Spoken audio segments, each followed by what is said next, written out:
Salut à tous, c'est Jonas de la chaîne Teke et dans cette vidéo je vais vous présenter les actus informatiques de novembre. Et au sommaire nous avons la DDR5, la puce M1 Max de chez Apple et le nouveau chipset et socket Intel avec la 12e génération. Commençons directement avec la nouvelle génération d'Intel avec un nouveau socket comme à leur habitude et surtout de nouvelles performances et un rapport Curve Threads un peu bizarre, je vous montrerai ça dans quelques instants. Le nom de cette nouvelle génération s'appelle Alder Lake.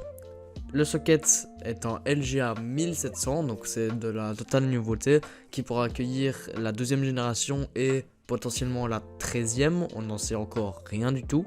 Et surtout qui pourra supporter la DDR5, donc c'est une énorme avancée, mais tout de même, il faudra acheter le meilleur chipset, donc le Z690, pour avoir accès à la DDR5. Toutes les cartes mères avec un chipset autre que le Z690 ne seront pas compatibles DDR5.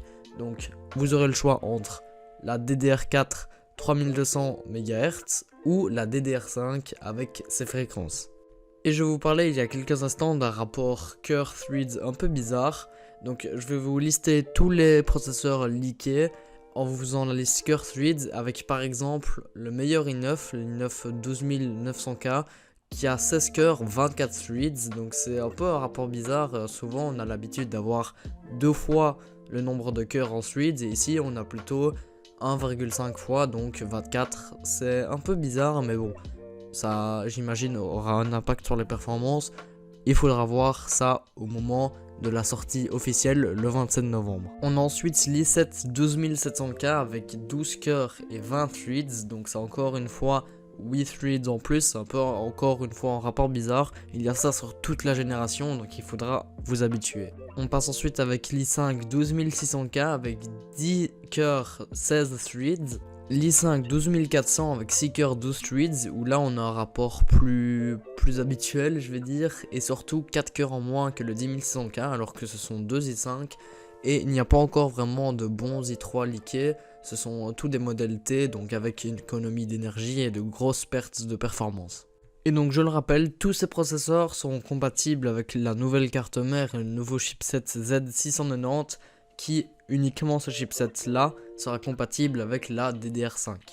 Passons maintenant au deuxième sujet de la vidéo qui est un peu en rapport avec le premier, la DDR5, avec sa sortie qui devrait arriver d'ici ce mois. Il n'y a pas encore de date officielle, mais puisqu'il y a la compatibilité Intel et énormément d'articles, les marques qui se prononcent dessus, ça devrait arriver d'ici ce mois-ci ou le mois prochain. Il n'y a encore aucune date de sortie, mais ça devrait arriver très bientôt.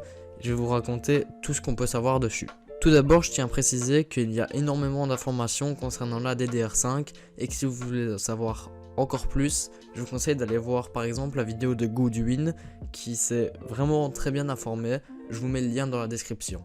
Donc les plus grandes avancées de la DDR5, c'est déjà la fréquence qui double par rapport à la DDR4 plus ou moins, avec la DDR5 pouvant aller jusqu'à 6400 MHz, c'est vraiment énorme, et la bande passante qui double aussi avec 51 Go/s par rapport à 26 avec la DDR4 à 3200 MHz. Le nombre de pins restera 288 mais changera d'emplacement, ce qui fera en sorte que vous ne pourrez pas placer des modules de DDR5 sur des emplacements de DDR4.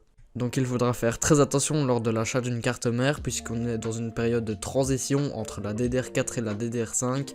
Il faudra faire très attention à quel modèle on prend. Si on a envie de prendre de la DDR5, il faudra prendre une carte mère où il est bien spécifié que c'est de la DDR5.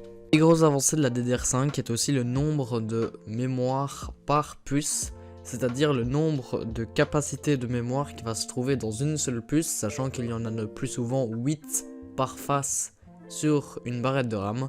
Donc à la DDR4 on était à 32 Go et ici avec la DDR5 on arrive jusqu'à 128 Go, donc ça ouvrira des capacités énormes de RAM avec une seule barrette sur la DDR5. Donc il faudra voir ça d'ici quelques mois, d'ici quelques années avec ce qui va se développer, mais on pourrait atteindre des quantités astronomiques de RAM sur une seule barrette. Passons maintenant au dernier sujet de cette vidéo, la puce M1 Max qui est sortie sur le tout dernier MacBook Pro de chez Apple. À la sortie de cette puce, Apple annonçait une augmentation de 70% des performances, mais avec des benchmarks réalisés sur cette puce, on serait plutôt à 55% de performance, qui est quand même une énorme amélioration.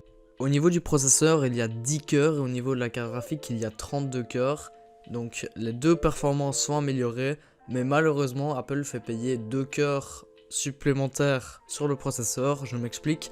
Vous pouvez acheter la version 8 cœurs et la version avec 10 cœurs processeur qui, elle, coûtera plus cher. La lithographie de cette puce est de 5 nanomètres et sa consommation est aux alentours de 50-60 watts. Mais le plus important reste les performances avec un processeur qui équivaut à un Ryzen 9 5800X ou encore un i9 10915 qui est quand même vraiment énorme avec des grosses performances malgré la différence des OS entre Windows 10 et macOS.